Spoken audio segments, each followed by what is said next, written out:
Read through the lines of this incident, it appeared that Mr. Zimmerman got involved in something that he was ill-equipped to handle, and he thought the gun was the answer. There are times in this country and in this city, because of our backgrounds, our race, our religion, we view and perceive things very differently, and this is a case where that clearly happened. The verdict sparked rioting in Los Angeles that at times became violent. Now, the city council says they also want a review of how Florida's stand your ground law may have contributed to Martin's death. In Florida, self-defense claims tripled in the years following the enactment of the stand your ground law. The law's critics in Florida claimed that it made it much more difficult to prosecute cases against people who shoot others and then claim self-defense. Let this country know that the City of Angels stands firmly behind this, and the Justice Department should look at this very closely. The vote makes L.A. one of the first U.S. cities to formally endorse a federal civil rights probe announced by U.S. Attorney Eric Holder last month. Well, if you've driven in Los Angeles, then you've certainly ran over them. I'm talking about potholes. They're a major eyesore on our city streets, and that's why Mayor Eric Garcetti is taking action. Rasha Goel explains. The mayor recently highlighted the city's crumbling roadways with a street repair program called LA Neighborhood Blitz. The program was launched in Sherman Oaks and relies on neighborhood council leaders to help prioritize street repairs. We will make sure that we don't just wait for you to call us anymore, but every single neighborhood in Los Angeles will have a truck out there proactively twice a year. City officials say key factors of the program are community involvement and feedback from residents. What is more basic to all of us than the quality of our streets, our sidewalks, that our trees get trimmed? This is what you promised, and this is what you're delivering. Please, when you see something, a low-hanging limb, a buckled sidewalk, a broken curb, a street that requires repairs, please do not ignore it. Report it. That is the basis of Neighborhood Council Blitz. So we're looking forward to working with each one of the over 100 neighborhood councils here in LA. City officials say that continued neglect of long-term fixes could be costly. In my book, the longer we wait, the more we pay. The mayor also says he hopes to eventually be able to address pothole complaints within 48 hours. I'm Rasha Goel for LA This Week. Now, if you spot a pothole that needs repair, all you have to do is dial 311. Well, here in Los Angeles, murals are as much a part of our landscape as the sunshine. But for years, the laws on where and when you could create one have been unclear. But now, as Rich Samuels explains, there's an effort to change that.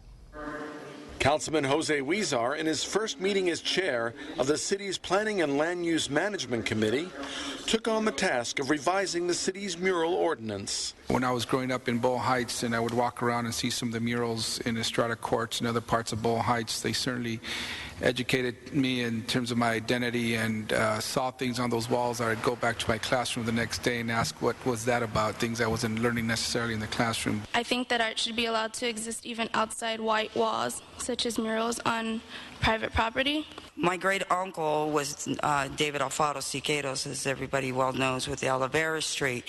He specifically did this mural within Los Angeles and also did one in the Palisades on private property. As he, as a muralist, came into this country, he did it for the masses. The proposed legislation would be an important step forward to meeting the challenging task of creating an ordinance that will allow artists to legally create murals on private property with the consent of the property owners. Currently, such murals are banned while the city works on a new ordinance. Huizar's city council colleagues, who also serve on the committee, expressed their support. In all communities that are vital and vibrant, that type of art, that type of cultural, those cultural icons are critical to a vibrant community. And so we look forward to lifting the ban and look forward to a policy that is the most comprehensive and supportive of the arts and the artists who grace us with their genius. We do absolutely enjoy and need and need, and I say not want, but need these murals to tell a history of Los Angeles through the years. The committee approved sending the proposed ordinance to be considered at City Council on August 20th. This is Rich Samuels for LA This Week. For the first time in our city's history, an LA council member is sworn in at the Watts Towers. Ana Marcos has the latest as Joe Buscaino rings in his first full term in office. Councilmember Joe Buscaino's swearing in under the Watts Towers turned into a mega celebration. Do solemnly swear. Do solemnly swear. That I will support the Constitution of the United States. That I will support the Constitution of the United States. A council member has never been sworn in Watts. Buscaino arrived to the party on a bike, accompanied by the East Side Riders and Los Riders Bike Clubs of Watts. Hundreds of residents from both Watts and San Pedro came to soak in the ambiance, the food and decorations with a definite Italian feel in honor of Buscaino's heritage. But the entertainment was definitely multi-ethnic. There were drums, booty shaking, and city leaders in Mexican sombreros trying out the baile tapatio. Don't tell Joe, but we think Mayor Eric Garcetti has got him beat on this one. Look around right now at the people that Joe Buscaino walks with. They come from every part of this earth.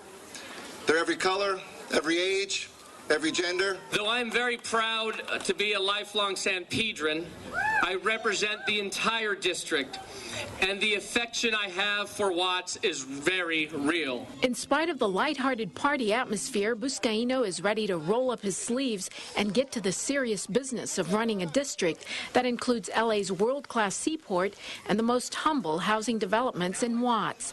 This will be his first full term after taking over the spot left open by Janice Hahn when she became a U.S. Congresswoman. My number one goal while in office in this district is to lead the city in job growth from San Pedro to Watts.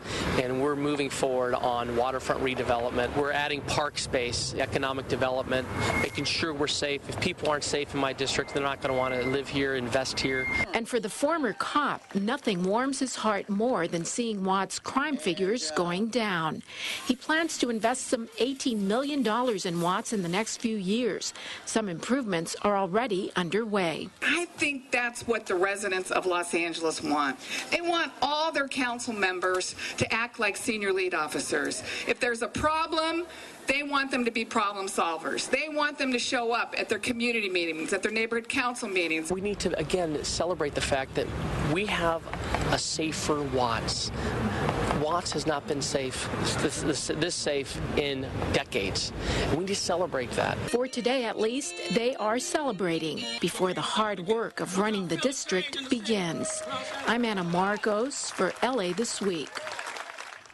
Next week, reporter Ana Marcos will bring us a special report from Councilman Joe Buscaino's 15th district on the positive changes taking place in Watts. Just 7 months ago, the LA City Council reaffirmed its policy of ticketing cars that parked at broken parking meters. The policy was so widely criticized that this week the City Council voted to rescind that policy. Open the roll, close the roll, tabulate the vote. 13 ayes. In a unanimous vote, the Los Angeles City Council voted to allow drivers to park at broken meters without the risk of being ticketed. Up until now, drivers face fines if they parked at a broken meter. City Councilman Mike Bonin introduced the motion to reverse the law. Technology has given us an opportunity now to erase and rescind a policy that most people in Los Angeles think punishes them. Critics say the motion will encourage vandalism of the meters. That's why City Council members agreed to revisit their decision in 6 months in case vandalism of parking meters increases. Proponents say the new meters, which take coins and credit cards, are much more reliable than the old coin-operated meters. We have almost no broken meters, and when a meter breaks, we are notified almost immediately, and they're repaired generally within 2 hours. I support strongly Mr. Bonin's effort to rectify this perceived unfairness that people, are rightly upset about. The LA City Council also voted 12-1 in opposition to Assembly Bill 61, which prevents local municipalities from approving ordinances that ticket vehicles at inoperable meters. That bill, sponsored by Assemblyman Mike Gatto, was passed in July. The Gatto bill, which drove our responding to this, which I appreciate, and Mike Gatto is a very good friend, I think gives us no flexibility. If it turns out there is significant vandalism and we want to respond, we can't if that bill passes. Assembly Bill 61 is now awaiting Governor Brown's signature. Since the beginning of the year, the LA Department of Transportation says only 6 meters have broken down out of nearly 38,000 citywide.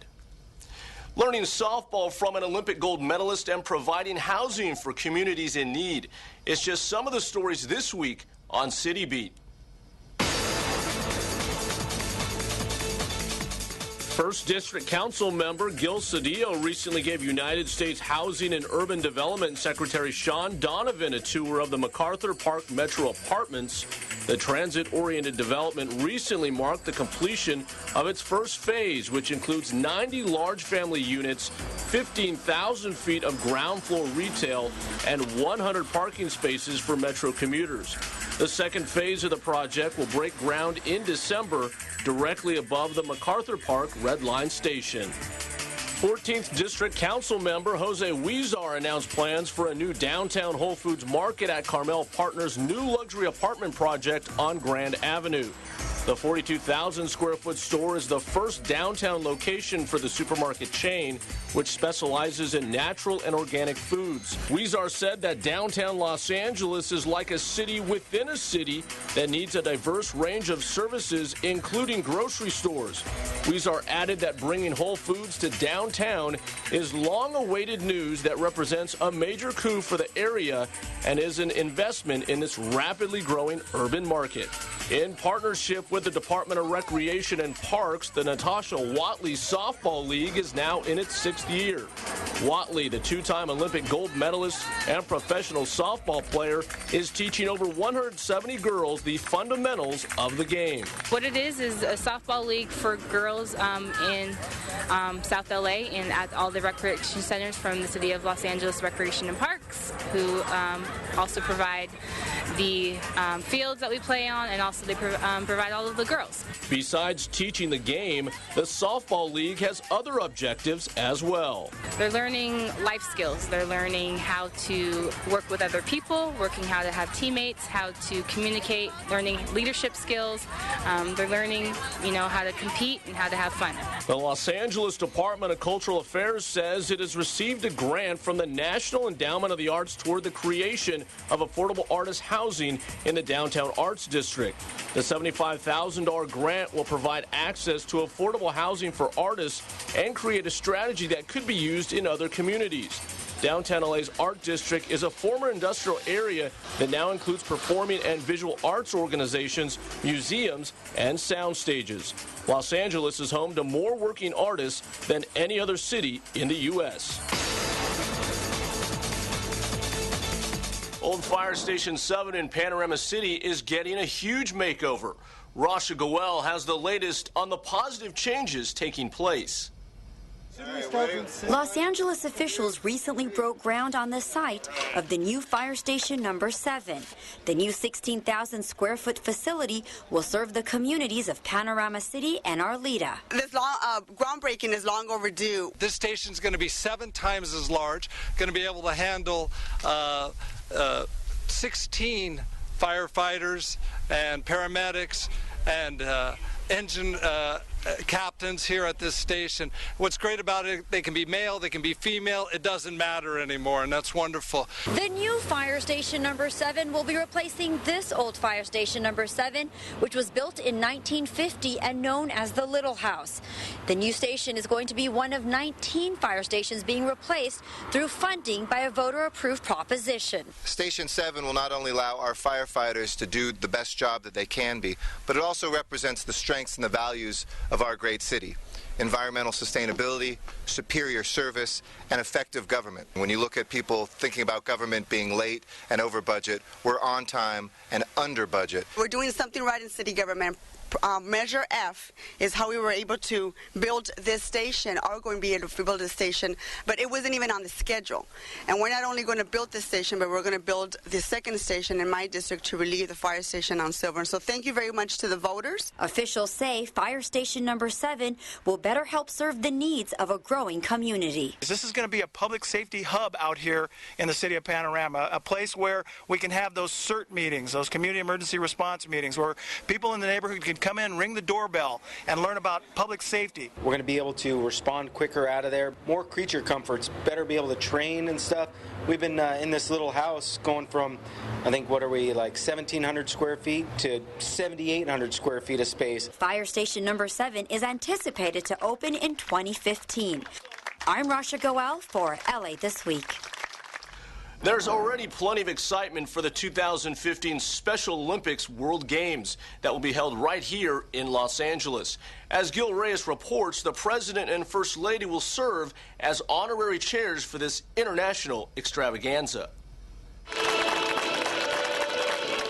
With these very special athletes cheering on, LA Mayor Eric Garcetti says let the games begin in 2015. We're talking about the Special Olympics World Games to be held in Los Angeles. It's an honor and a privilege for LA to host these games, because LA is a city of hope, opportunity, and inclusion. Mayor Garcetti and company making the announcement here at LA Memorial Coliseum, one of several venues in the city of Los Angeles hosting the event. Others include USC, UCLA, and Griffith Park. President Barack Obama and First Lady Michelle Obama will serve as honorary chairpersons. The hope is they'll be here at the Coliseum for opening ceremonies. Here at the White House, we're already looking forward to the 2015 Special Olympics World Games in Los Angeles. The athletes coming to these games represent the grit and determination that's at the very root of the American spirit. They keep working when the challenges seem greatest. They see opportunity where some see limitations. They represent the very best of the human spirit. The games, to be held in July and August of 2015, are expected to pump more than $400 million into the local economy. Much of it from tourism. Over 500,000 spectators and athletes are expected. But the race is on to raise $90 million to host the event. So far, organizers are 17% of their goal. We need a lot of support. Anybody out there could contribute. It's not paid by taxpayers' dollars. It's all privately funded, but it'll be a wonderful event for very special people. Just ask 80-time gold medal winner Debbie Anderson. The softball, gymnastics, and track and field standout now sits on the LA Special Olympics Board of Directors. One thing that I have learned from Special Olympics is that nothing is impossible when you believe in yourself. At the LA Memorial Coliseum, Gil Reyes for LA This Week.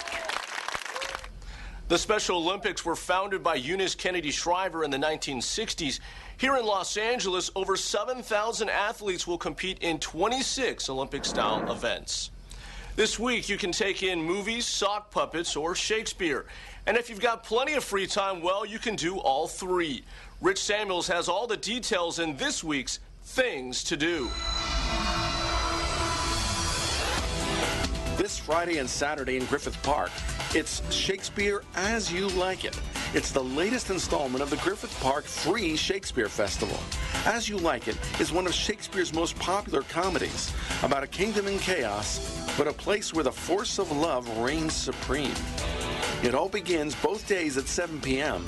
in the Old Zoo near 4730 Crystal Springs Drive. Remember, this is outside and there's no seating, so bring a blanket or a low-back chair. On Saturday, there's even a workshop for kids starting at 5 p.m. For more information, visit iscla.org. It's Girls' Night Out at the Warner Grand in San Pedro with a screening of Les Miserables, the classic tale of Jean Valjean, young Cosette, and political turmoil in France during a time of revolution. The Girls' Night Out program features films that look at life from a feminine perspective. The screening starts at 8 p.m., so be sure to take in dinner at one of San Pedro's excellent local restaurants before enjoying an extraordinary evening. The Warner Grand is located in San Pedro at 478 West 6th Street. Admission is only $4 in advance and $6 on site. For more information, visit grandvision.org. This Friday evening, starting at 6:30 p.m., enjoy an outdoor screening of Safety Last, the classic 1923 Harold Lloyd silent movie featuring Lloyd hanging from the hands of a giant clock above the busy streets of Los Angeles. The screening is presented as part of Oscars Outdoors on the Hollywood campus of the Academy of Motion Picture Arts and Sciences. Also featured, a montage of Hollywood sign cameos throughout movie history. The Academy Hollywood campus is located at 1341 Vine Street in Hollywood. For more information, visit Oscars.org. The Autry Museum partners with American Girl to celebrate Sage, their 2013 Girl of the Year, whose stories show her love for horses and the arts. Discover your own artistic skills with an outdoor sketching workshop with live horses. And then enjoy a 2:30 p.m. screening of the new feature film, Sage Paints the Sky. Admission to the program is included with a standard museum admission. The Autry National Center is located at 4700 Western Heritage Way in Griffith Park. For more information, visit theautry.org. This Sunday, celebrate LA's rich diversity by enjoying the Ecuadorian Festival and Parade. The parade starts at 11 a.m. on Broadway and 7th Street, ending at Alvera Street in a grand festival featuring Ecuadorian cuisine, arts and crafts, musical groups, and folklore. There's also carnival games, free health screenings, and community services and information. The Alvera Street activities start at 12 noon and last until 6 p.m. Admission is free. Alvera Street is located at the intersection of Main Street and Cesar Chavez Avenue. For more information, call 213-361-6008. This Sunday at 3 p.m., the Sock Puppet Sitcom Theater comes to California Plaza with a reimagining of the classic Cinderella, including laugh tracks, a Foley artist, and commercial breaks. You're even encouraged to come dressed in your own fantastical costume. This is one great performance you won't forget. California Plaza is located at 350 South Grand Avenue in downtown LA. For more information, visit grandperformances.org. And that's a look at some upcoming things to do. Over the last decade, the population of people living in downtown has climbed from 10 to 50,000. That means plenty of new businesses are popping up all over. Rich Samuels takes us on a tour of Peddler's Creamery. Gears turn and wheels spin, powered not by electricity, but by human power. Put to work churning ice cream at Peddler's Creamery in downtown L.A. One of the things that excites me the most about representing downtown L.A. is to see new businesses that cater to people who live, work, and play in downtown L.A. Peddler's Creamery provides organic dairy and non-dairy ice cream and frozen desserts, all with an eye toward balancing profit, planet, and people equally. We make bicycle churned organic ice cream, which is kind of the fun thing to do. And that's the unique feature as well. So we have people that help out pedaling all of our bikes, all of our ice cream, say, using a bicycle. We make it here in the shop, and then we serve it up to people. For customers, hopping on the bike isn't just good exercise. It means rewards, too. Now we also have this Peddlers Club, so you can join the club, and you can come in here, you can pedal a batch. It's a little less than a 20-minute shift, and then in exchange you get a scoop of ice cream. And then as you kind of build up miles, then you can get like other rewards. So you can get like a t-shirt, you can get a hat. Even Councilman Jose Huizar hopped on a bike and got into the act, suggesting one more benefit Peddler's Creamery brings to downtown. This is fun because you get to burn off the calories that you eat off the ice cream. This is Rich Samuels for LA This Week. As part of its commitment to the community, Peddler's Creamery also lets customers know where its food is grown. Well, that's going to do it for this week's show. Thanks for joining us. I'm Brian Ojima. A reminder that you can catch us online at lacityview.org. You can also follow us on Facebook. We'll see you back here next week for another edition of LA This Week. So long, everybody.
Bulky item pickup?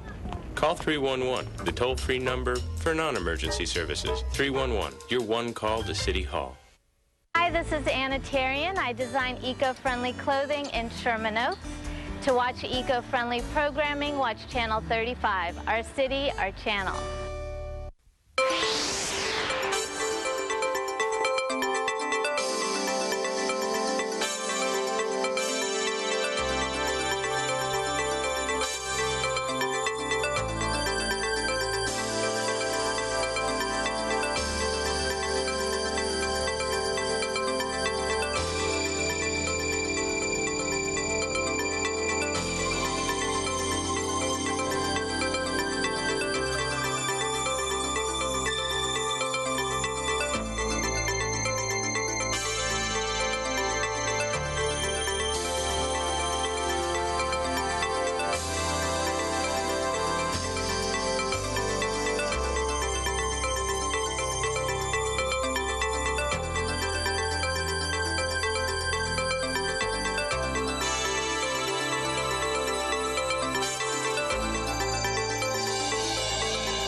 Good morning. This is the John Ferraro Chambers, named after the late, great John Ferraro, who was the president of the City Council for many years, served the city in the 4th District for 35 years.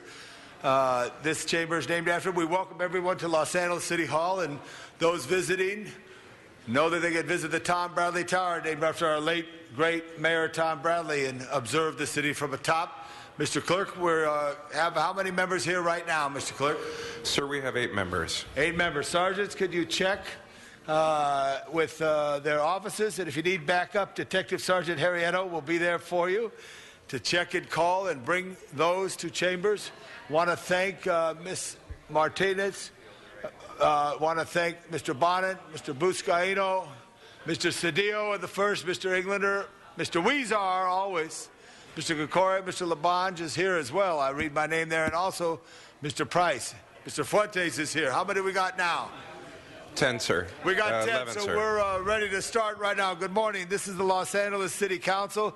This is Wednesday, the 7th day of August, 2013. Mr. Clerk, after the sergeants put things in order, let's please call the roll. Blumenfield, Bonnet, Buscaino, Cedillo, Englander, Fuentes, Weezar, Koretz, Krikorian, Labange, Martinez, O'Farrell, Parks, Price, Wesson. 12 members present and a quorum, Mr. President. First order of business. Approval of the minutes. Ms. Martinez approves. It's seconded by Mr. Price. So ordered. Next item. Commendatory resolutions for approval. So ordered, approved by Mr. Englander and seconded by Mr. Bonin. Mr. President, before getting into today's agenda, there is a request from member to continue item 5 to December 11. Again, that's item 5 to December 11. All right, without objection, item 5 will be continued. Do you want to speak on that, Mitch, at all?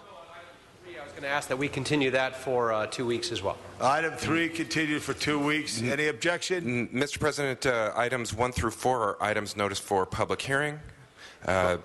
Okay, but 1 through 4. But on 3, we're going to want to continue that at request of member Englander. Very good. And if that's for 1 week. Request to continue item 4. So let's help our clerk here. Members, so at this time, we're going to look at the agenda. We do have a more formal process we're going to proceed at this time. If you want to take your seats, it's easier. Here we go right now. Mr. Clerk, we're going to get it straightened out, Alan. Right now, let's just Mr. President, there is both items 3 and 4 are going to be continued 2 weeks. That's August 21st. 3 and 4. Okay, on the balance of those items, can we take those up? Yes, sir. That leaves 1 and 2. 1 and 2. Do we have any cards in 1 and 2? No, sir, we do not. Okay, so let's open the roll. Close the roll. Tabulate the vote. 14 ayes. Thank you. And the 2 cards for item number 3, it will be continued again to what date? August 21st, sir. August 21st. Very good. Next items. Mr. President, that brings us to items 6 and 7 are items for which public hearings have been held. 6 and 7 public hearings have been held. Any members want to speak on 6 or 7? Mr. Englander? You can hold 6 on the desk. I know Frank Lima wanted to come speak on 6. Lay 6 on the desk right now. Mr. Lima's here, so we'll take it up, call it special. Great. Take it up in a few minutes. Relax for a second, Frank. Okay, so we'll call that special. And this is 6 or 7, is that correct, Mr. Chair? Mr. Clerk? Yes, sir. That leaves item 7 before you. Item 7 before you. So on item 7, no speakers on the queue. Let's open the roll, close the roll, tabulate the vote. 14 ayes. 14 ayes. Next items. Items 8 through 14 are items for which public hearings have not been held. 10 votes are required for consideration. Thank you, Mr. Parks. Can I get 7 reconsidered? I had a couple of questions. On 7? Yes. We just voted on 7, correct, Mr. Clerk? Yes, sir. That's Okay. why I asked to reconsider. No, okay, we'll reconsider it. We'll just call it special. Thank you. I didn't see you. You're so tall, Mr. Parks. And this is monitor blocked you, so I apologize. We're going to vote to reconsider 7.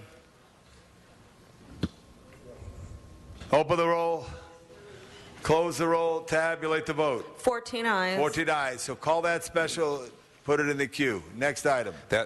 Again, that brings us to items 8 through 14. They're items for which public hearings have not been held. 10 votes were required for consideration. All right, so let's open the roll. No. Item 9, I want special. On consideration. Oh, sorry. Open the roll. Close the roll. Tabulate the vote. 14 ayes. Okay, those are before us. Mr. Blumenfeld. I'd like to make item 9 special. Item 9 special. Very good. Item 14 special. Mr. Clerk, do you got that? Yes, sir. Great. Anything else? Mr. President, we do have cards. We have cards on 8, 9, 10, 12, and 13. Okay, we'll call them as we get back to the agenda as we go through it. I believe that leaves item 11 before you. Item 11 before you. So let's, any interest in item 11, members? We're all agreed. Let's open the roll. Close the roll. Tabulate the vote. 14 ayes. So ordered. Okay, now, Mr. Clerk, where are we? Mr. President, that brings council to items called special or general public comment for items not on today's agenda. Got it. Okay, so let's just start with the agenda right there. I think that would be fine with me as the city attorney's in agreement. So which one do we have first? Mr. Clerk. Mr. President, that brings us to item number 7. We're going to hold 7. We're going to hold for 7. Okay, let's go to 8. I'm sorry, 8, sir. Item number 8. And read it into the record, Mr. Clerk. Item number 8, called special for cards. Great. Mr. Walsh, John Walsh of Hollywood, California. Mr. Walsh in the room? I don't see Mr. John Walsh. Sergeant, do you see Mr. Walsh? So Mr. Walsh stepped out of the room. So, Mr. Walsh, we thank you for your comment card, but we don't see you, so I'm going to call the item. No speakers on the queue. Open the roll. Close the roll. Tabulate the vote. 14 ayes. So ordered. Next item. Item 9, called special for cards. Item 9. Again, Mr. Walsh.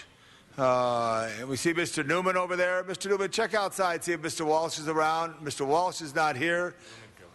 Okay. Mr. Blumenfeld would like to speak on this. Is that correct? We want to hold it on the desk for Mr. Blumenfeld, so we're going to hold this on the desk. Item 9 now, is that next? 9 is what we're holding on the desk for Councilmember Blumenfield, sir. Right. 9. That brings us to item 10, called special for cards. Item 10. Again, Mr. Walsh. We don't see Mr. Walsh. Mr. Walsh. We note this, Mr. Walsh. No speakers on the queue. Open the roll. Close the roll. Tabulate the vote. 14 ayes. 14 ayes. Item 12, called special for cards. We have Mr. Walsh again, and no Mr. Walsh.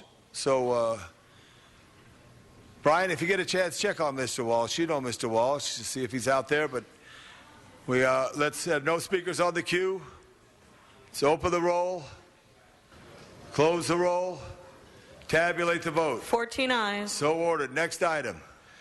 That brings us to item 13, called special for cards. Again by Mr. Walsh. Let's open the roll on this item. Note that Mr. Walsh did fill out a card. Close the roll. Tabulate the vote. 14 ayes. 14 ayes. So those items have been completed. That brings us to item 14, called special for Councilmember Parks. Mr. Parks, thank you. Mr. Parks, item 14. Oh, thank you very much. Hi, Mitch. Yeah. We'd just like to ask the public's assistance on a reward motion for a homicide that occurred in the 8th District. It occurred on December the 12th, 2012, approximately 5:40 p.m. The victim, Armando Martinez, 52 years of age, was standing on the sidewalk in front of 1955 West Slauson when an unknown suspect approached and stabbed him once in the upper torso, whereupon the suspect fled in an unknown direction, and Mr. Martinez passed away from that injury. We'd ask anyone with information on that particular incident to call Officer Nicholas Hartman at the Criminal Gang Homicide Division at 213-485-1383, and we're asking for a $50,000 reward in hopes of bringing this case to a conclusion. So I ask for an aye vote. So on this item here, an aye vote requested by Mr. Parks. Open the roll. Close the roll. Tabulate the vote. 14 ayes. Forthwith on that matter. Next item.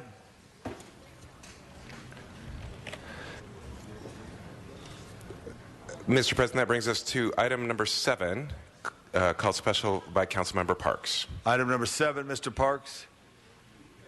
Department staff, come up, please. Department staff to the center table, please.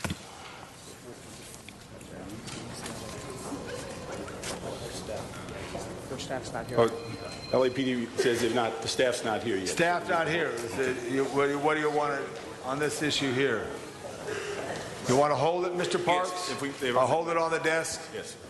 So, Detective Sergeant Ado, call staff for Mr. Parks. Thank you. Okay, we're holding that on the desk. Mr. Clerk, give me the next item. Mr. President, that only leaves the items held for Council members Englander, Blumenfeld, and Parks. Okay, before we do that right there, Mr. Blumenfeld, are you ready to speak to your issue? Let's call that issue. That's item number 9, sir. Item number 9. We have cards on that. Jessica Dufresne, is that correct, Jessica? Please forgive me for mispronouncing your name. Also, Gary Cook and Mr. John Walsh. Good morning. My name is Jessica Duboff. I'm here on behalf of the Los Angeles Area Chamber of Commerce to support the resolution before you today on Assembly Constitutional Amendment 8. The Chamber has always been a strong advocate for infrastructure investment, and we have been a leading proponents for Measure R, Measure J, and the America Fast Forward program to accelerate that investment. As proposed in ACA 8, lowering the voter threshold to 55% for specified infrastructure improvements is a thoughtful way to give municipalities and residents more control over local funding streams. Studies show that for every $1 billion invested in infrastructure, 18,000 jobs are created. These are jobs that will get to work in maintaining and expanding the infrastructure system we will need to compete in the 21st century. As a self-help region, Los Angeles has become a national leader in transportation policy and development. Your support of ACA 8 will be another step in that direction. The Chamber thanks Councilman Blumenfield for his hard work on this legislation in both Sacramento and locally. Thank you. Thank you very much. Very nice job. Next, Gary Cook. Good morning. My name is Gary Cook, business manager of Plumbers Local 78, the oldest trade union in Los Angeles. I'm speaking in behalf of the Los Angeles Orange County Building Trades and Construction Councils. We strongly support ACA 8 and urge your support as well. We thank Councilman Bloomfield for having the vision to introduce this constitutional amendment when he was an assemblyman. ACA will push forward the efforts to improve the infrastructure of our city and state. As well as the building trades, we are very aware of the needs to fix and improve our infrastructure. Where we saw a need for more transit, we joined the coalition to help pass Measure R. Today, this measure is paying for the subway and light rail. To continue making these improvements, we need funding, and a 2/3 threshold is just too high. It is contrary to how a democratic society works. A majority rules, and a supermajority shouldn't. Many people have taken these things for granted, but we have to build them, and we have to fund them. We urge your support. Thank you very much. Mr. Walsh. John Walsh, blogging at Hollywood Highlands, HIGHLANDS.org, and then go right over, click to J. Walsh Confidential. They're not going to explain what's happening. They hate it when I talk to the public out there, the 80, 90,000. They hate it. Okay, we had a vote on spending billions more for subways. It didn't get to 2/3. It's not fair. Let's lower the percentage that needed to pass to 55%. That's fair. I'm going to tell you what's not fair. The contractors who stood to make money if it had passed spent millions and millions of dollars on TV advertising saying, vote for the proposition, the measure. It never mentioned what the measure did. It never mentioned the taxation.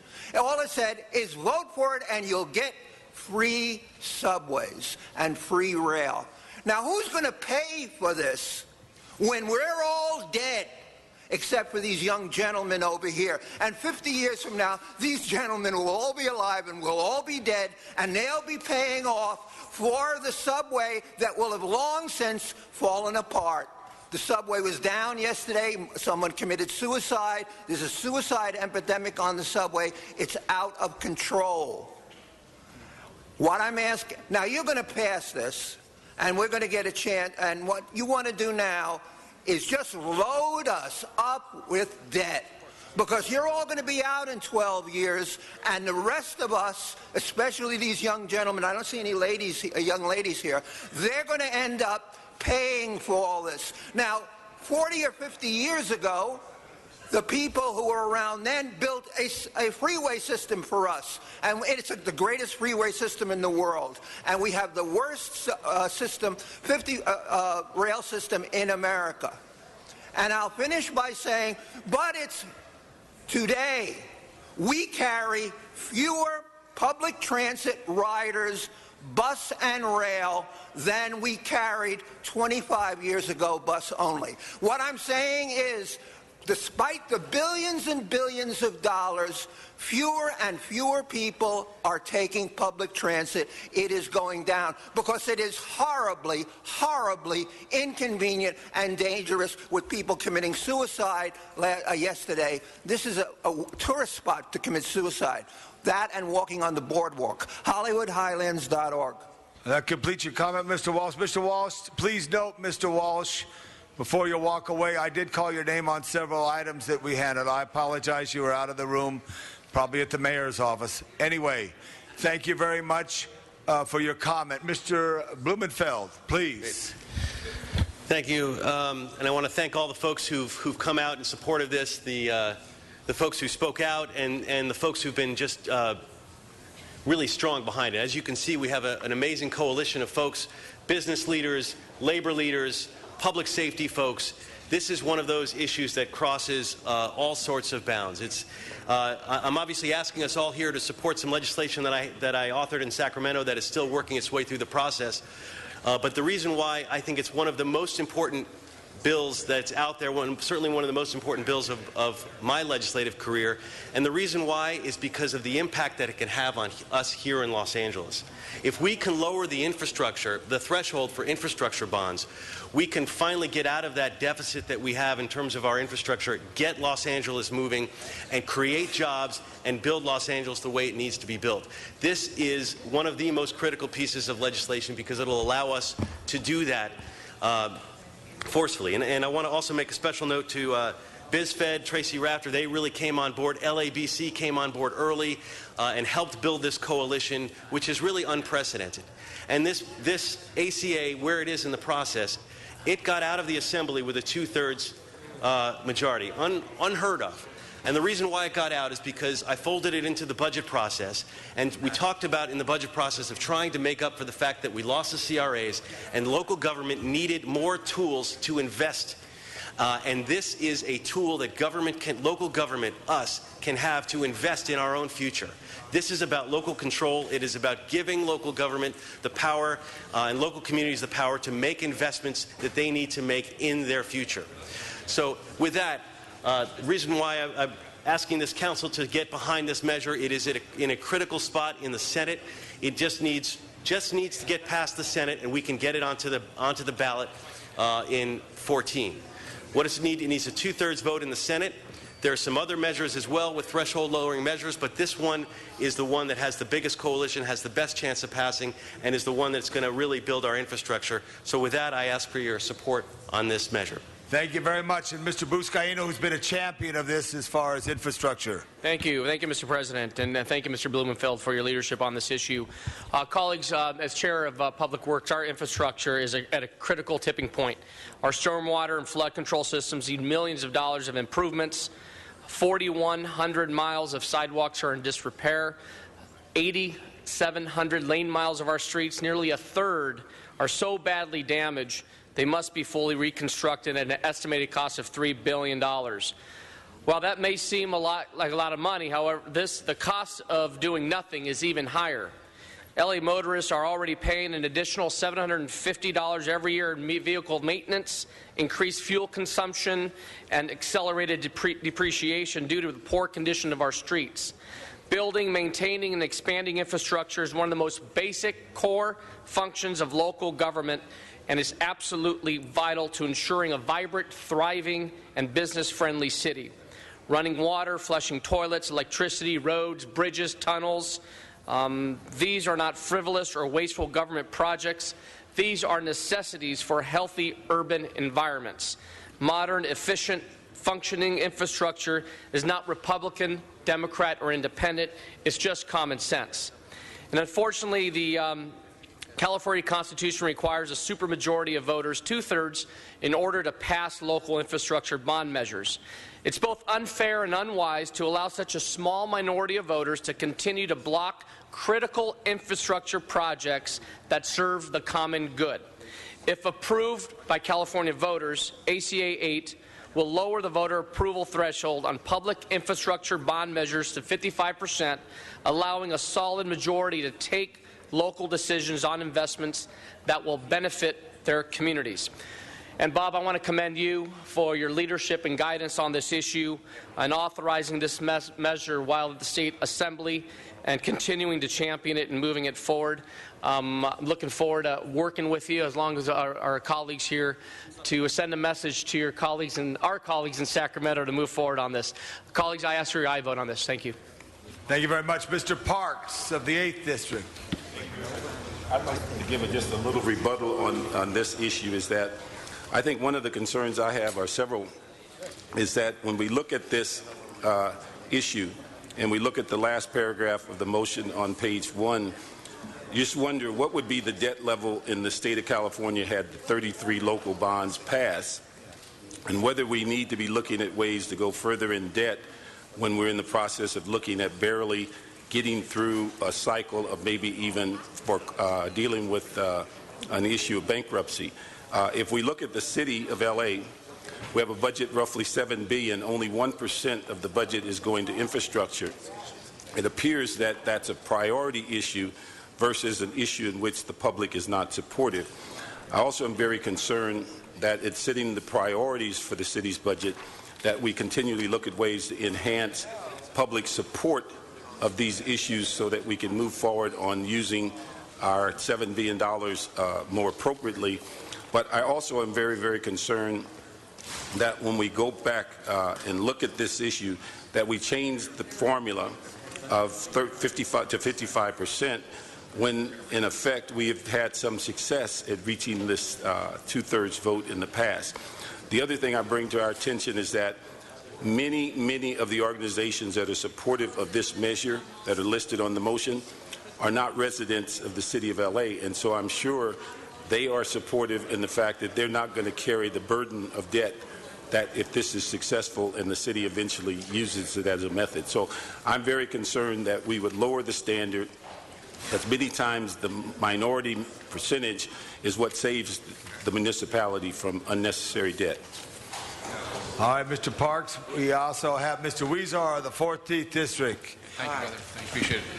Thank you very much, and I want to thank Mr. Blumenfield for bringing this forward. You know, we had a huge issue in the county of Los Angeles not too long ago with our overcrowding in schools. We had at LAUSD, for example, not built a comprehensive high school in over 30 years.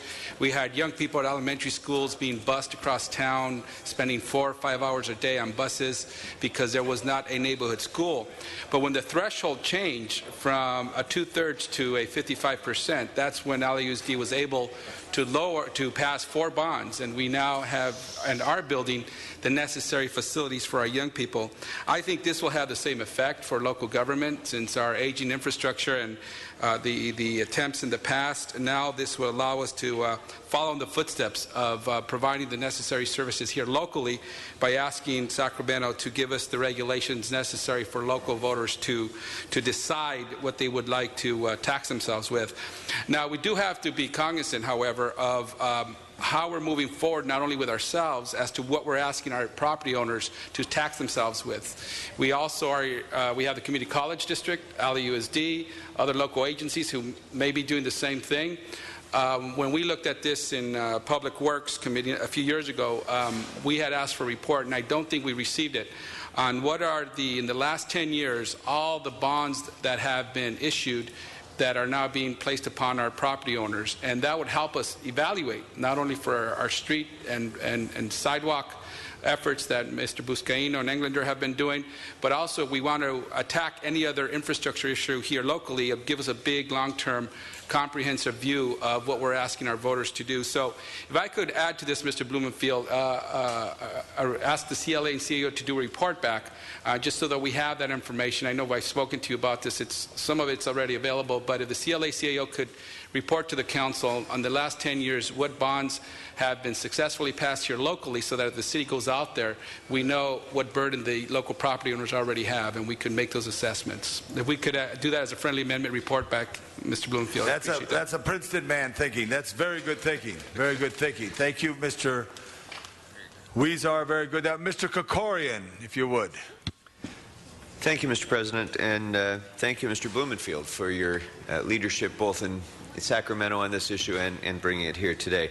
You know, when I was growing up here in Los Angeles, I benefited from, and all of us benefited from, the leadership of people like Pat Brown, who looked ahead not 5 years, not 10 years, but a generation or more, and made the decisions to invest in our long-term needs to build infrastructure.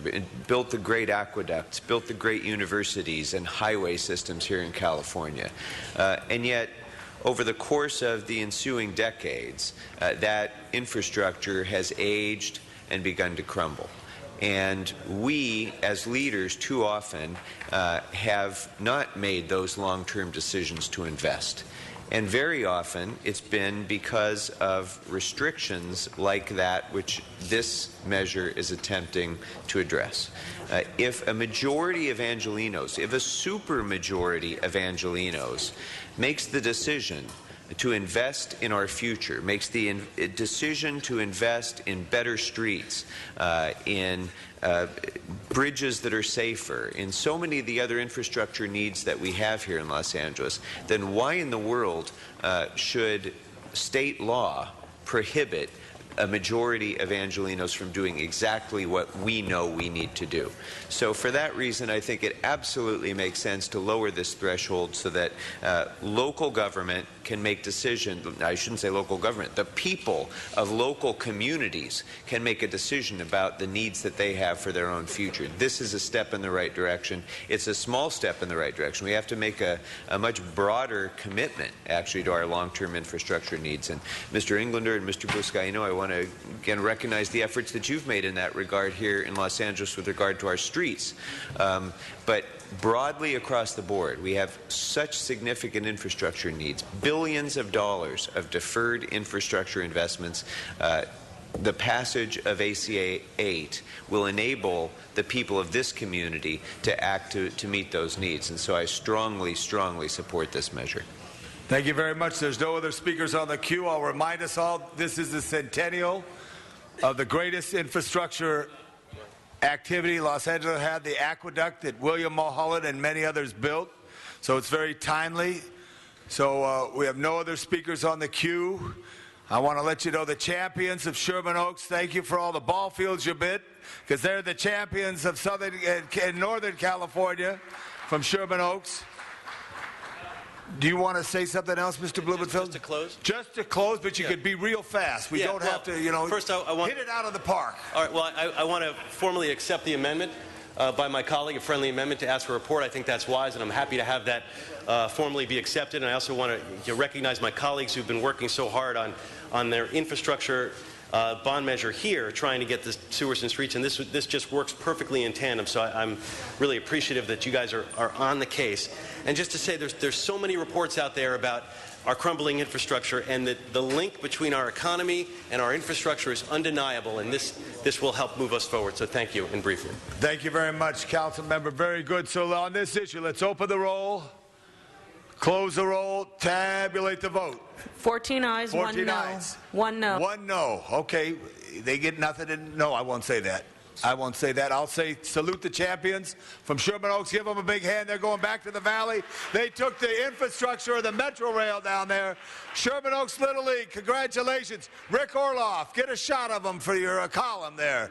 Big hand for the Sherman Oaks Little League. Good job, guys. Coach Ross. Mitch Englander, as you walk up, I'm going to call on Mr. Fuentes as you walk up, and I'm calling on Mitch next.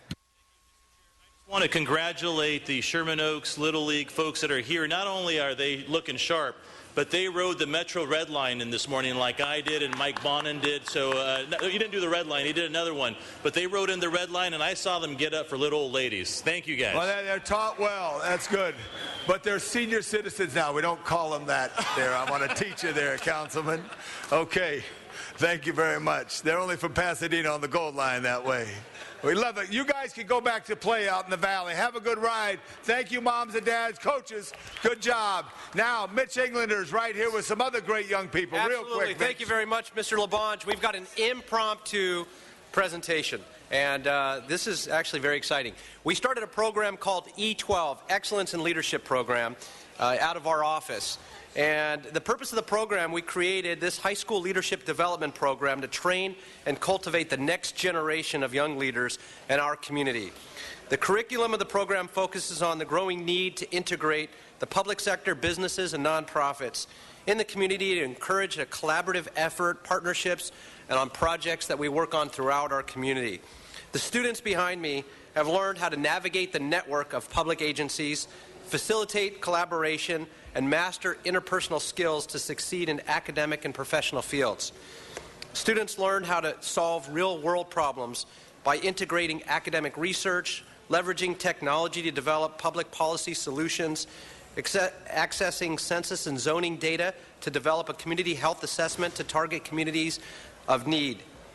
What E12 is that students learned, and they have been learning, the importance of branding and establishing the lasting and identifiable program. E12 can also be interpreted as E to the 12th power, which they came up with, where it's taking the mathematical principle, the power of the number indicates how many times to use that number in multiplication. By adapting the multiplier effect and adhering to the 12 E's, the power and impact of the program's effort can be amplified to help the community we serve. They've done real-world training and experience. They've had all kinds of tours that they've been working on, behind-the-scenes work in various public and profit organizations throughout the San Fernando Valley. They recently just completed a few tours, and I'll name some. They went and visited with the seniors at the Wilkinson Senior Center, New Horizons, Ride On Therapeutic, Fish of the West Valley, which is a food pantry, the San Fernando Valley Rescue Mission, West Valley Animal Shelter, and the DWP filtration plant. The students that are participating are from Van Nuys High School, Granada Hills High School, Chaminade, Vassar College, and a summer intern. We have Kevin Choi, Kimberly Hill, Eric Schumann, Andrew McLaughlin, Rebecca Kim, Melody Park, Ethan Turner, Jake Stark, and Alex Moon. Their accomplishments so far, they started a blog so they can share this with the world and with the rest of their colleagues in school as well, highlighting their experience. Their blog is e12publicservice.wordpress.com. They're enhancing all kinds of efforts and outreach. They worked last night on National Night Out. They came in, they recruited entertainments and singers right before we showed the movie. They set up a photo booth. They worked with all the kids in the community, and they have volunteered and put together community cleanups. These individuals behind me, as one day we come back as former council members in the great John Ferraro council chambers, we'll be standing here saying, wow, look at all these new leaders. And these will be the ones sitting in those chairs in front of us. These are the ones that will be our doctors and surgeons. These are our physicians that are going to be saving our lives and taking care of us. These are the ones that are going to be educating and teaching our children. These are the ones who are going to be running this country in businesses. These are the ones that are going to be innovating and helping civic life and philanthropic activities. These are our future. And so I'm proud to bring them here to present E12 to you and want to congratulate them for all their volunteerism, their getting engaged in civic life and participation, and their eagerness to learn. Thank you. Mr. Englander, thank you. Congratulations to these great young people from Chaminade, Granada Hills, all the good high schools. And we need an engineer out of them to help with the infrastructure on the other item we had. That's right. Thank you. Betsy, get a good shot of them there. And I'm going to ask the Mr. Clerk to reconsider number 4 right now. Very good, sir. First, we should vote on reconsideration of the matter, and then the matter itself should pass. Let's reconsideration. Let's vote on it. Open the roll. Close the roll. Tabulate the vote. 15 ayes. All right, it's before us again. And Mr. President, for the record, that location is in Council District 13. It was incorrectly identified as being in Council District 1. Who made that mistake? You, Alan? No, sir. No, okay, not you. Okay, good. We have one card. John Walsh. Mr. Walsh, are you still here? Thank you, Mr. Walsh. Reconsideration and item 4.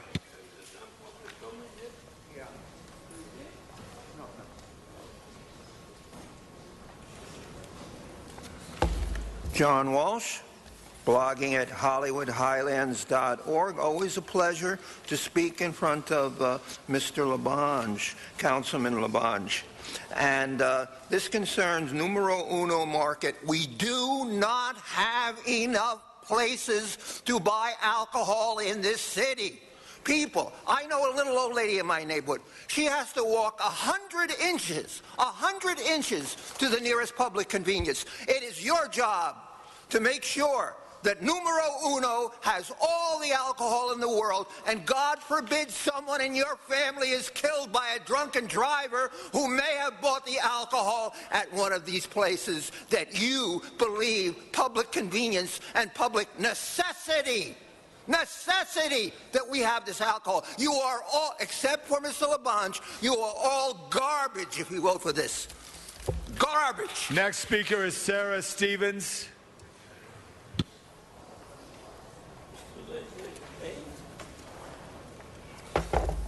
Thank you. Before the 2-minutes start, I'd just like to do an emergency alert in LA. There has been bubonic plague found in the mountains of Angelinas County. Please Mr. President, do not she's go not there. talking about this item. And, Thank you. Please okay, speak to the item. Alcohol. All right, I will. No props there on that at all. Please speak to us. Thank you. Props are numbers, basically, because I don't see the use of any numbers in a yes vote where there are absolute numbers that say a no vote. Especially when it is public convenience or necessity. For each liquor outlet density, 4 more violent assaults, 4 more fatal accidents, so many more hospital visits. If you want to dial in to what goes on in a community, that's what happens. Before the LA riots, they tried for 2 years to shut down 24 liquor licenses in the community because there were over 200 that were causing all this stuff. The riots, all 24 of them burned down. When they rebuilt the city, they did not allow any of those places to get their liquor licenses. Violence has gone down 27% because of that. And that's dialed in layers and layers of numbers, not considering these factors, not considering these factors. If you're not going to use your numbers to determine your decisions, as in I've never seen any person from the public besides the business here requesting more access and convenience to alcohol. I have seen thousands and thousands and thousands of people here pleading with you to not allow it. Another number to add in to the factors that you use to determine things. E times 12, that's how that happens. Public convenience or necessity. I don't understand what you think that means or what you feel that necessity is. If you feel the necessity is more officers that are going to have to saturate the area because there will be more crime, and so then therefore more adults will be... That completes the comment. There's no other cards in front of us. No speakers on the queue. Open the roll. Close the roll. Tabulate the vote. 15 ayes. So our next item, number 6, please. We have item number 6. We have a card from Frank Lima. Mr. Englander, do you want to No, introduce? just if we, I know Frank was here and wanted to speak on this, so. Okay. Wanted to recognize.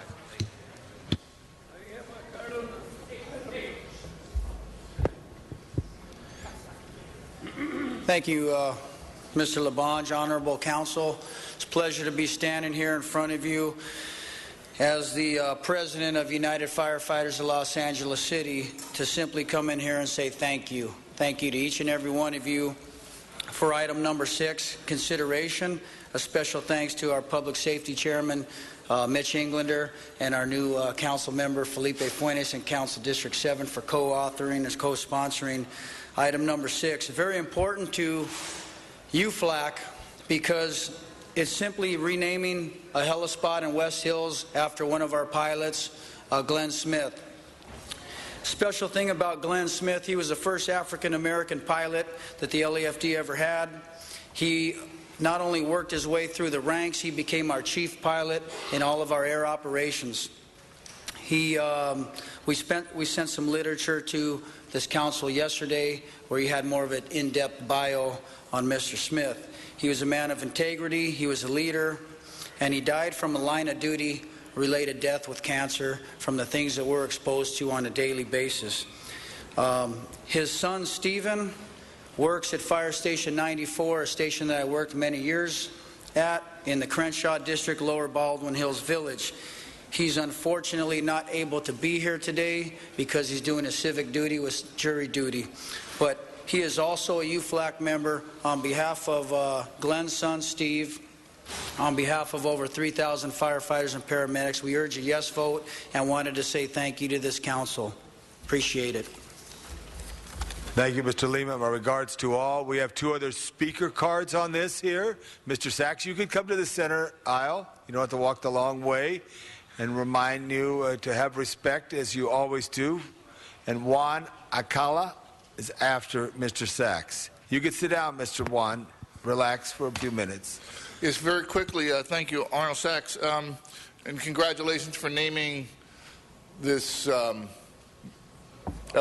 Fire Department helicopter landing site after a respected fireman. But, you know, recently there was a story in the LA Times about a LA movie producer who was using a sheriff's helicopter landing site for his personal business. Mr. So I'm President, he's not talking about this. Just out of curiosity, are these helicopter landing sites available for use by private citizens, or do they have to pay a fee, or are they allowed? No, they're not, but in an emergency, a helicopter will land someplace only in an emergency. That's another case. Thank you, Mr. Sachs. Mr. Alcala.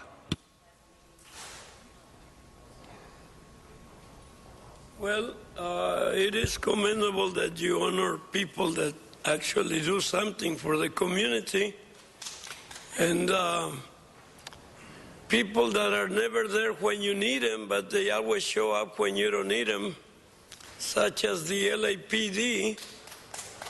I guess we should honor them too. They're always there hassling the homeless.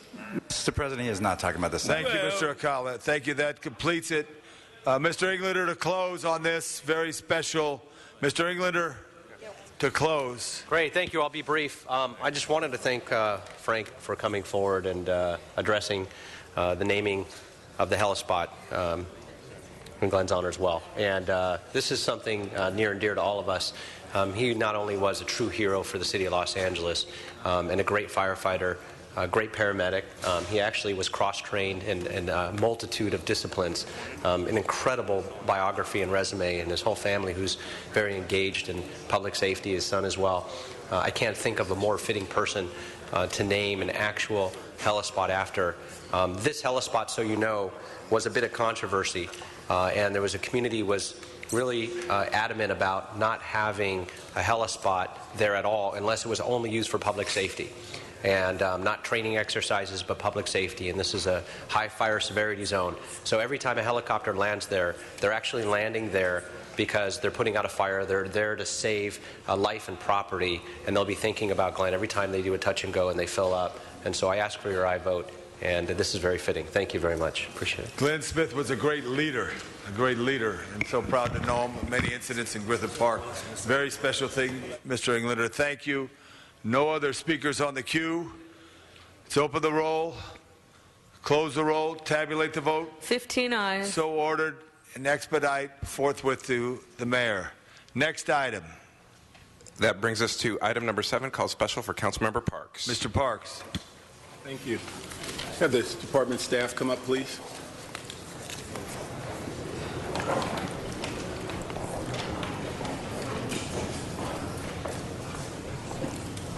Good morning.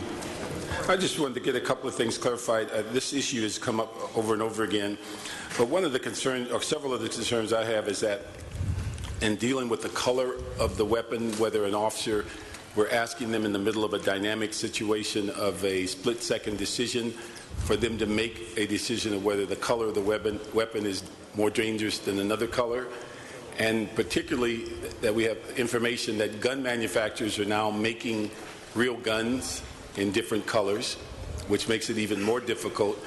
And the final thing is that if the weapon, no matter if it's an air pistol or a BB gun, if it shoots a projectile, and some of the air rifles have the power of a .22 caliber gun, how do we tell an officer that in that split second you have another set of circumstances that puts you in danger while you're trying to assess what's being pointed at you is less dangerous? I'm Captain Williams, Commanding Officer, Commercial Crimes Division, and I have two officers from Gang and Narcotics Division that are experts, and so I'll defer to them.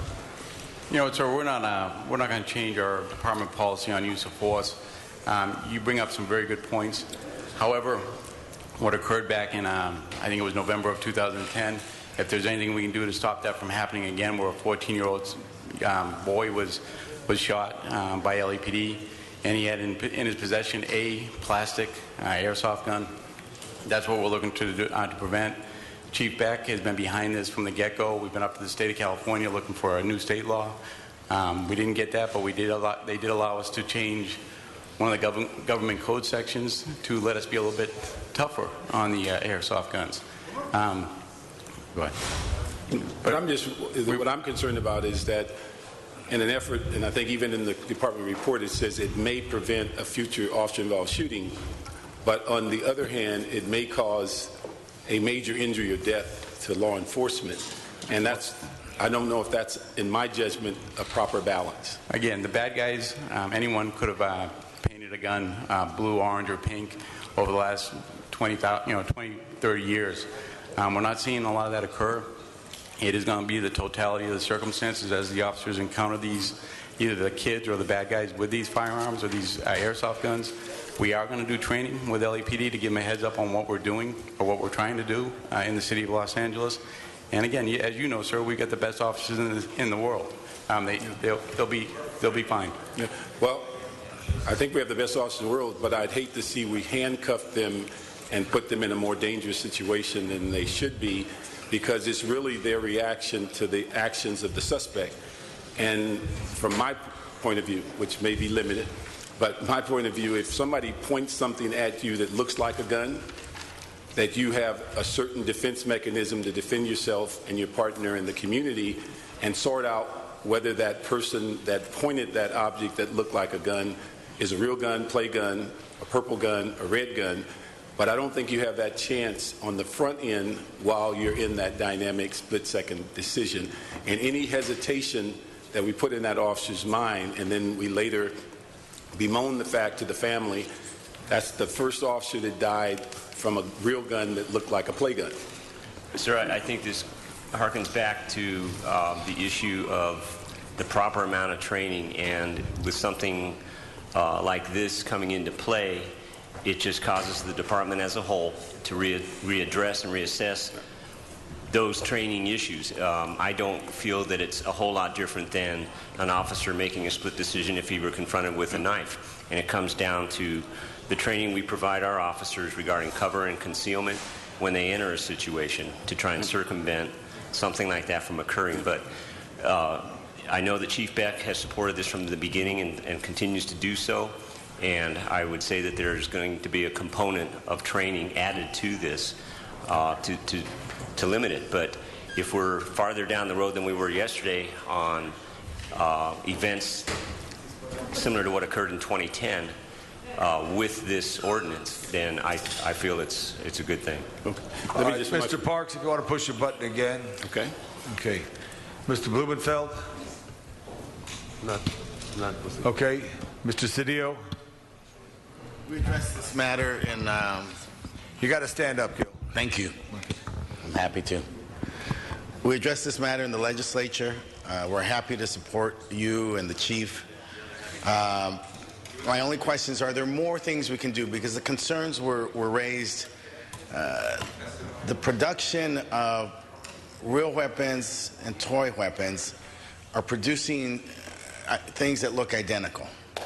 And so are there requirements that we can put on the production of toy weapons, things that we can do to make sure, without being overburdening these other industries that exist in our communities, but to enhance the safety of the officers? I mean, this is a really good our start, concern. sir. You know, again, this is not unique to the city of Los Angeles. It's occurred all through the United States.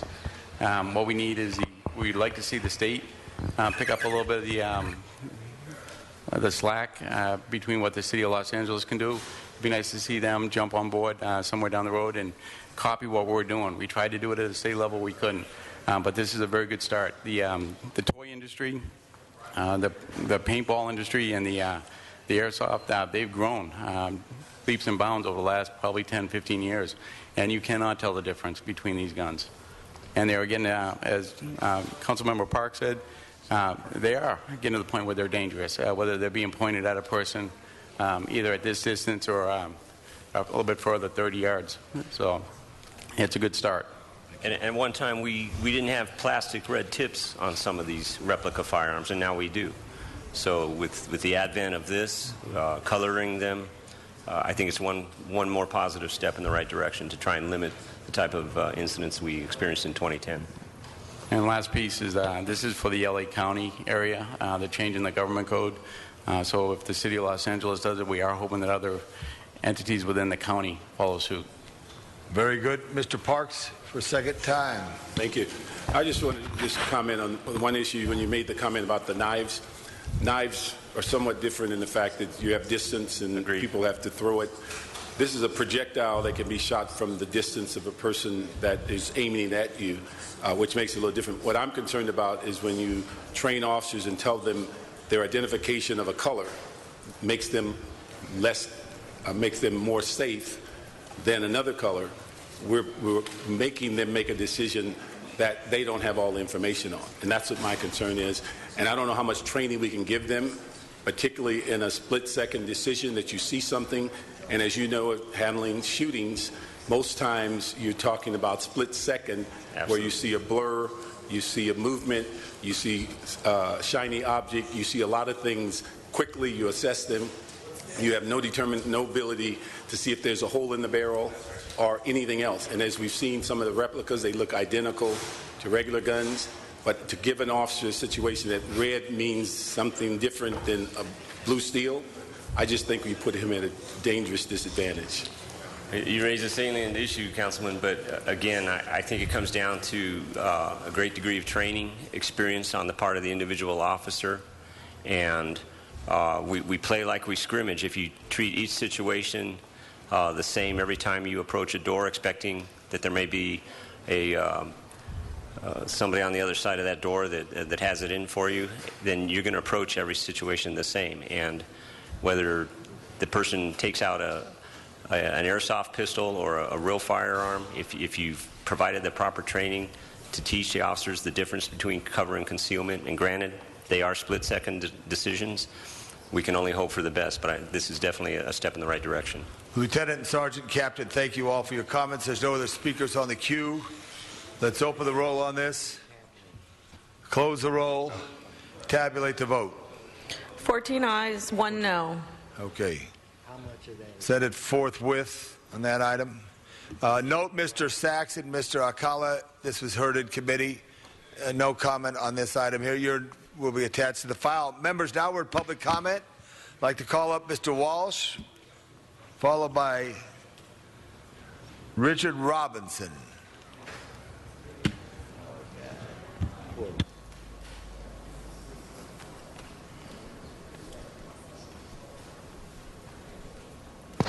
John Walsh, blogging at HollywoodHighlands.org. Just the other day, who should show up here? Nate Holden, 16-year veteran. He's looking great. He's 84 years old. He looks like he's 65. Looks younger than me. We had an enormously tragic incident on the boardwalk. The boardwalk is out of control. You've got the zip line out there. You had If those barriers had been put up as was promised 10 years ago, that woman wouldn't have been killed. Now, unfortunately, I just want to say to all tourists in the world, especially Italy, come to this city and you may return to your own home European country in a pine box. Now, the woman who was killed from Italy's was from a very wealthy family. They came here to collect her remains. They held a press conference, and they are bitter. Because if you come to L.A. as a tourist, do not expect the LAPD or anybody to protect you. This is the Wild West. And they're racist at the LAPD because they're always looking at the blacks and the Hispanics. But when the woman was killed on Hollywood Boulevard and the man and the woman was killed in the boardwalk, who killed them? Angry, right-wing white guys. White crime wave in this city. Come to HollywoodHighlands.org and you'll find out everything that's happening. Incidentally, Time Warner Cable, you haven't spoken about this. If you're watching on cable, come to my website and we'll explain what we're doing. We have a Big Brother movement. We are flooding them with phone calls. Time Warner Cable is the villain. CBS is the hero. They have stolen our cable. Deduct it from your bill. HollywoodHighlands.org. Mr. Robinson.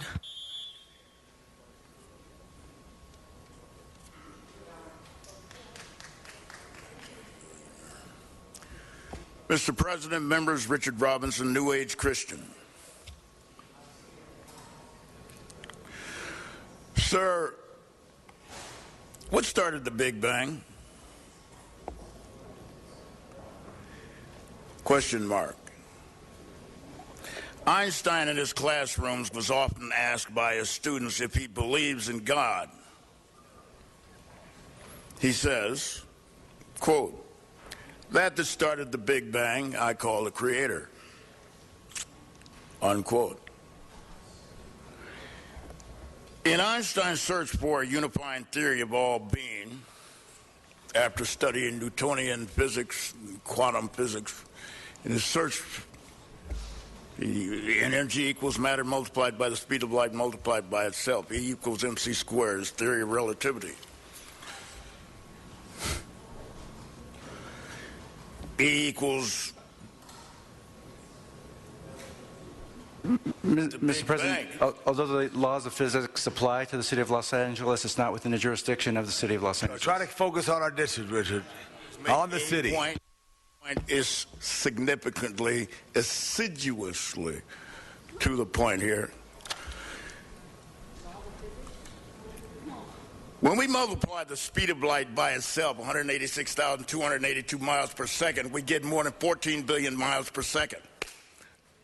Now, the point I'm trying to make is that it took 6 days for that to form. Welcome to the New Age.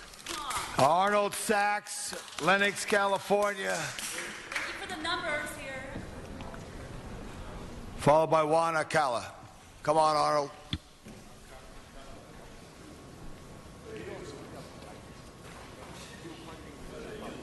Yes, thank you. Good morning, Arnold Sachs. I'd really like to congratulate the Board of Airport Commissioners about holding up the contract that they were going to sign for the consultants. But what's fascinating in that newspaper article was some of the perks that go out to the consultants. So I'm wondering when the City Council will investigate the Harbor Commission, because they use some of the same consultants, the MTA, because they're loaded with consultants, and back to the board, the airport. You know, they held up a $3 million contract for PRs when the other councilmen were here. We're talking 70, 80, $100 million in consulting fees so somebody can get their laundry done. That's a load.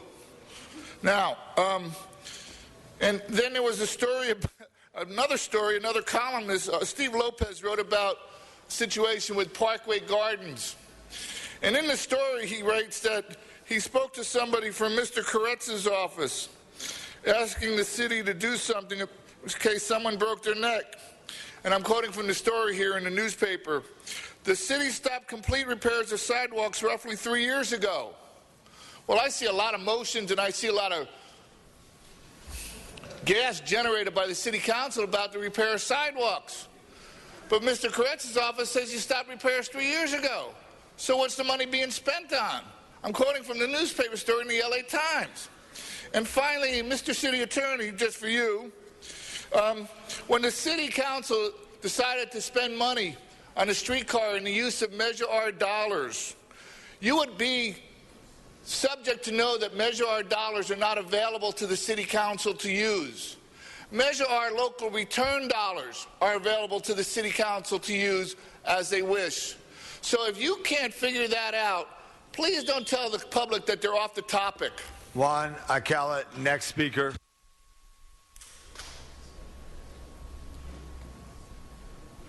There is one main topic that interests me is how did we arrive to the point where we have to keep each other homeless, and to the point where a little piece of cloth around your neck is the status quo. You know, you might as well hang yourself because you're not doing any good for society.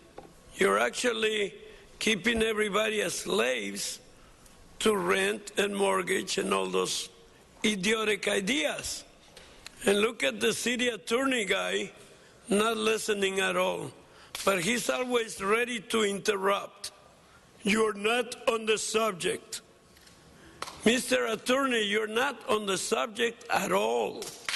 You're not listening to the people.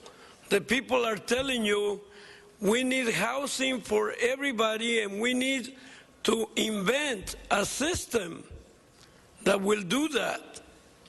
Invention is what we need.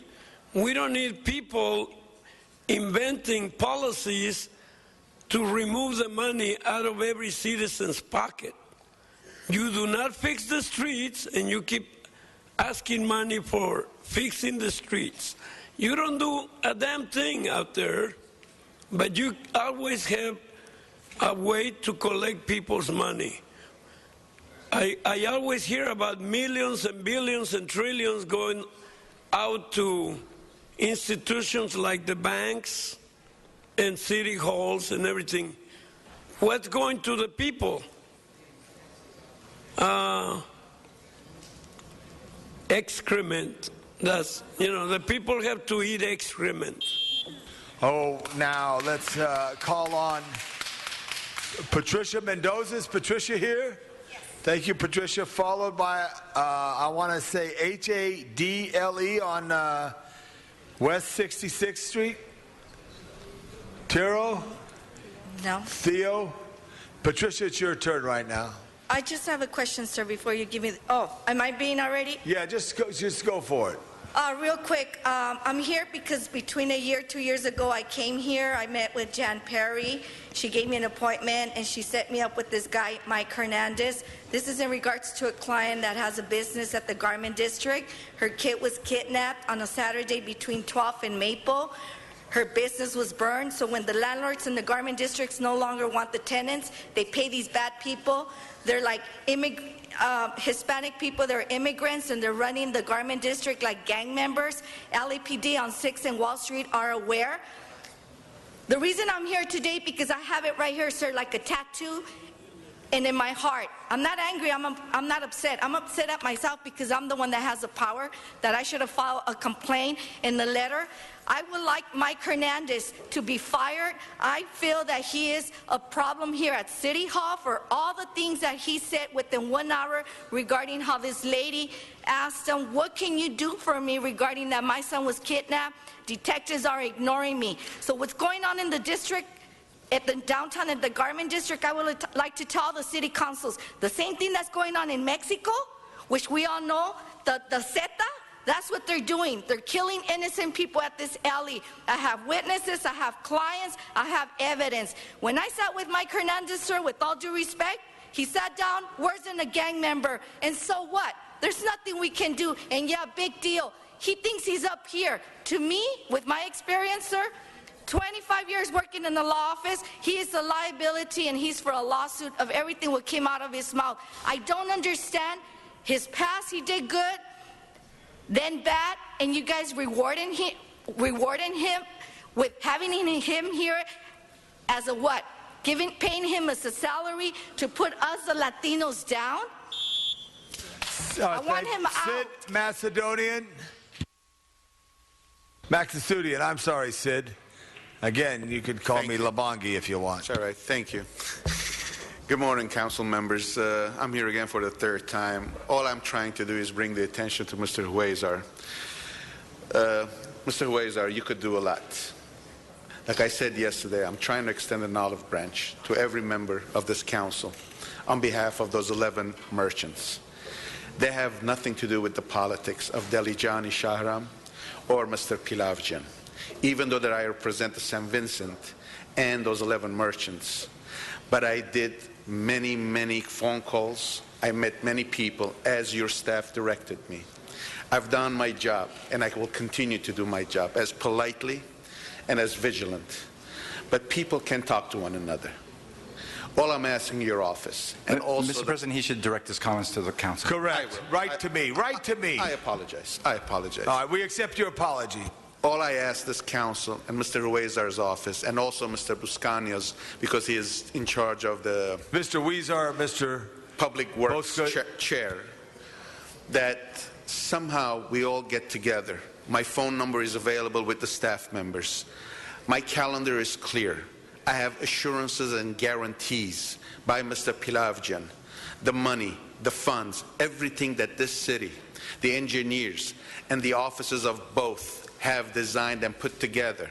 Even though there's nothing yet implemented, we could move on this. Because it'll be too late tomorrow when those 11 merchants have to close their shops, and it will be too late to widen those sidewalks. There is a way.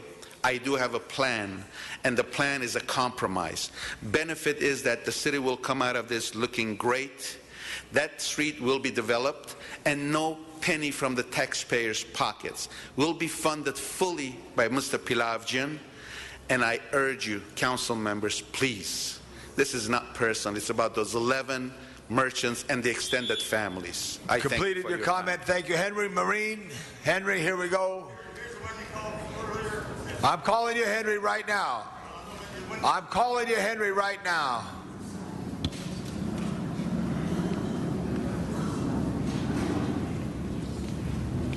Let him have it, Henry. Yes, good morning. I only come here and talk about one thing. It's money. Money deferred by the Hackler Board, the City Council, as shown in Hackler and Kohler MOUs, and diverted from public employee pension and benefit plans for the past 22 years. Now, how do you tell a city plumber or LAUSD plumber or a county plumber from a union plumber?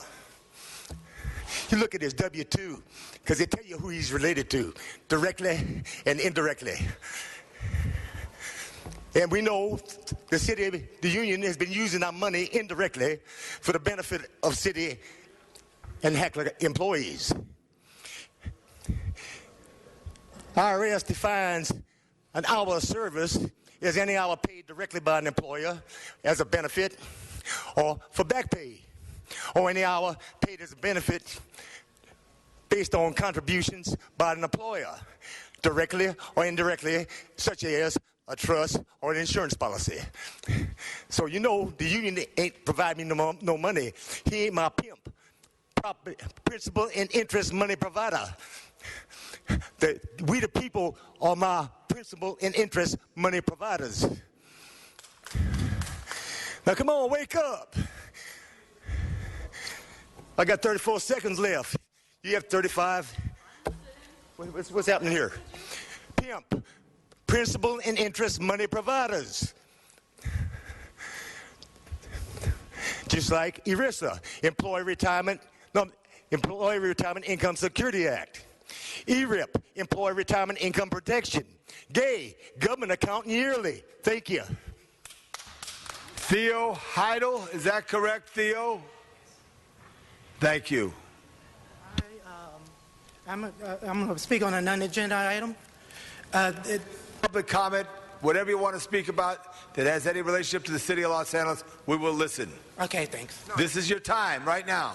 Yes. I live in the 8th District, and there's a lot of prostitution in down Western Avenue from 53rd all the way down to 49th Street, where Lewis Metropolitan Church is.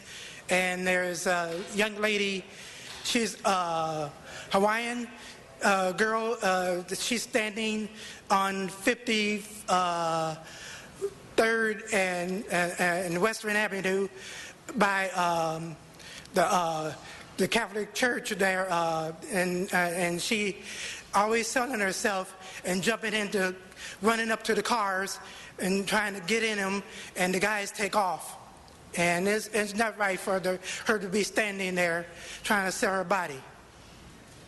And I'm very concerned that those girls will get picked up by the LAPD department and taken to jail.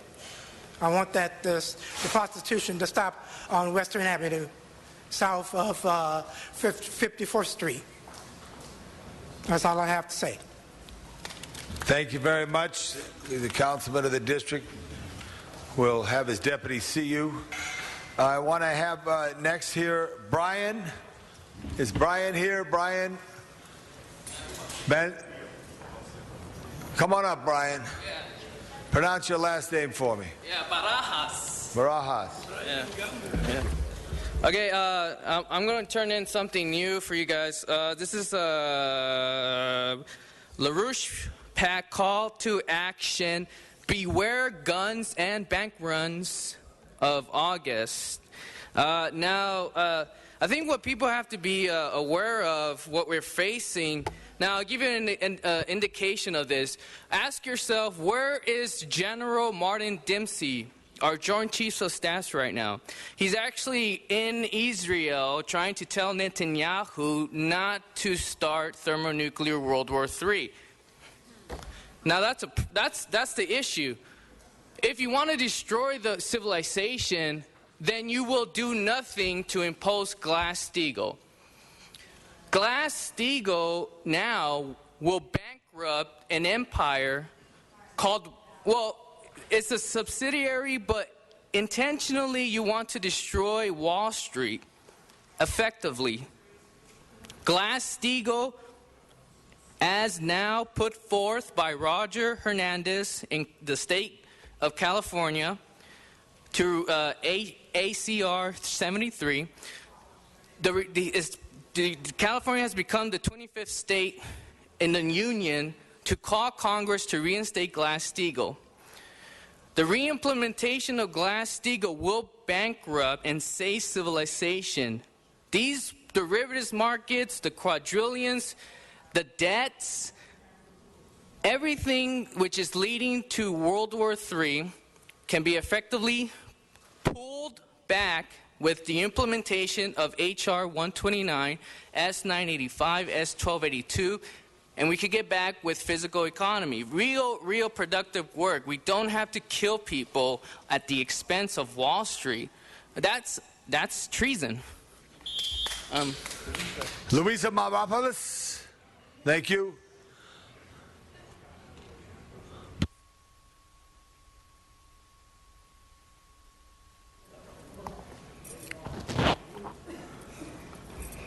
Good afternoon. Good morning. My name is Luis Mavropoulos. I've been an activist in my neighborhood of Echo Park for over 20 years, and something happened yesterday that I feel very violated. I'm an American with disabilities. You can't see my disabilities. But yesterday, the handicap parking that was on my block was removed by the Department of Transportation.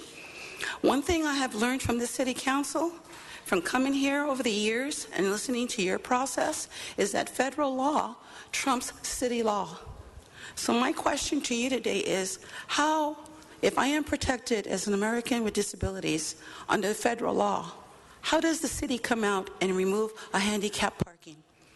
I have tried working with my council office, who has been everything but nice with me and trying to deal with this, yet the Department of Transportation still went ahead and they removed this handicap parking. I'm not understanding the process whatsoever. I feel that my rights under federal law have been violated. I went and I filed one of these papers, which is something I didn't want to do. And it's something I don't like doing. Because you know what? This is wrong. The whole process is wrong. And I'm not understanding. I know that there is a lawsuit in regards to handicap. And I honestly feel that the handicap parking should not have been removed until this lawsuit was settled.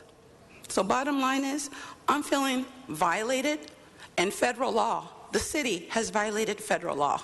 And it's a sad thing to say, that you're picking on the people that cannot fully defend themselves. Other people carry weapons.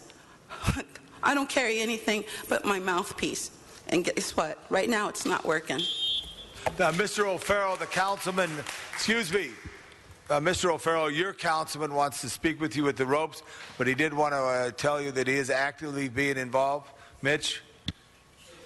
Thank you, Louisa. And when we spoke about this, and since taking office, I have learned, but I have not seen any documentation whatsoever, that there is a hold on installing blue curbs, handicap spaces where needed. So unless and until I see a document from the city attorney's office, we're going to process an application for your address so you'll get a blue curb. And unless I'm told it can't be done and that can be justified, we'll make sure and get a blue curb in front of your house.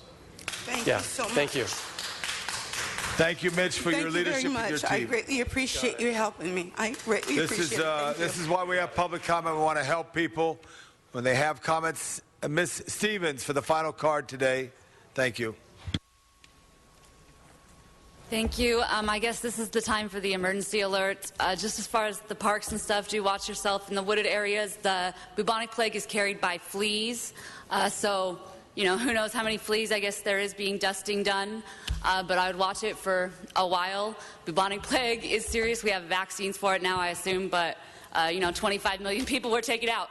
Also, Carson City, the soil. I would not take your children to play in parks in Carson right now or in any of the dirt. Please watch it. I'd like to know what is being done about the Shells Company's business license with the city, or if they are still doing business with the city.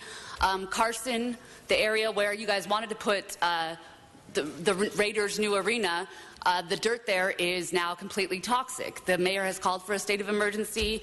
It's because when the Shell Company left 4 or 5 years ago, they were supposed to clean up the soil, and they did not. And so I want to know what's being done with that business license.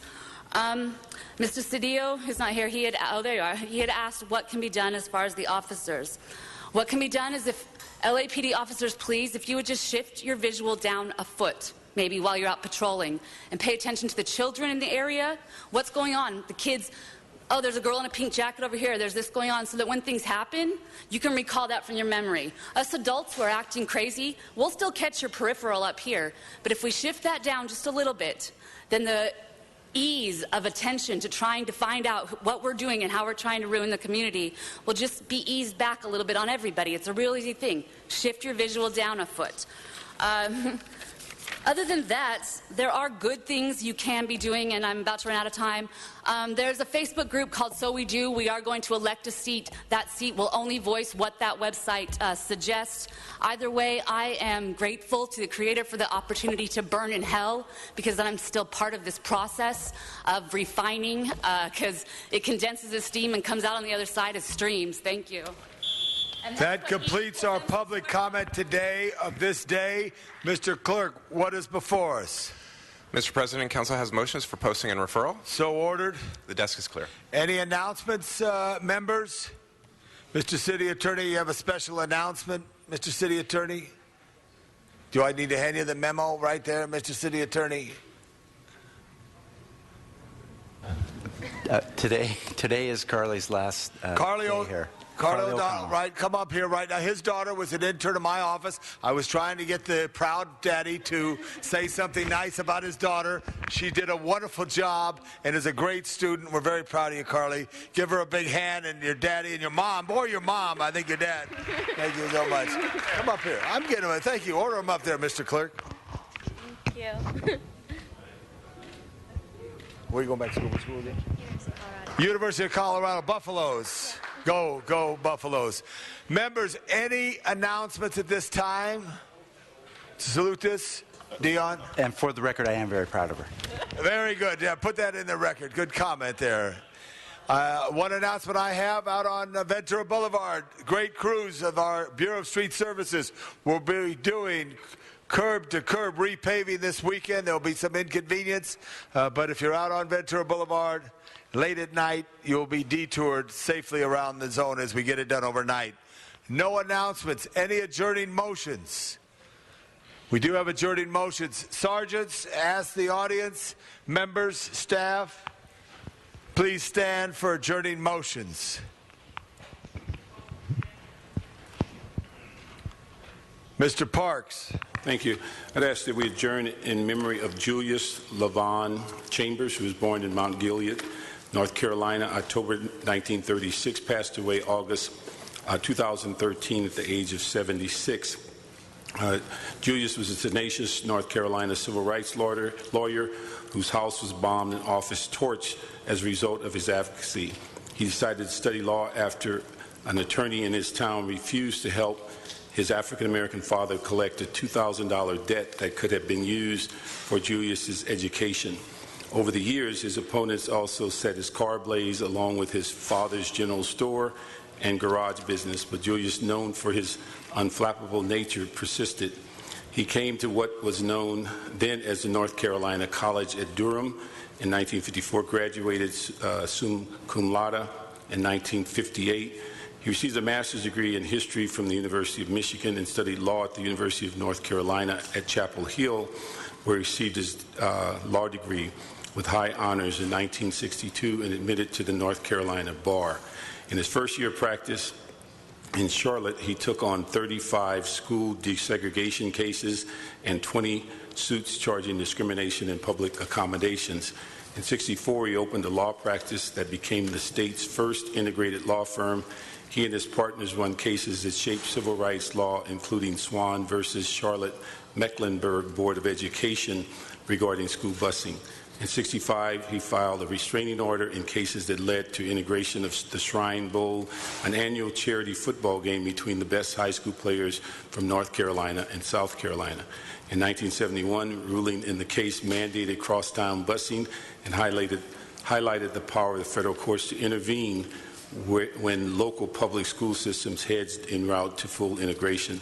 The case came to then Governor Bob Scott, who's just taken office. Although Julius won the case, Scott had already pledged that he wouldn't allow state money to be spent on busing.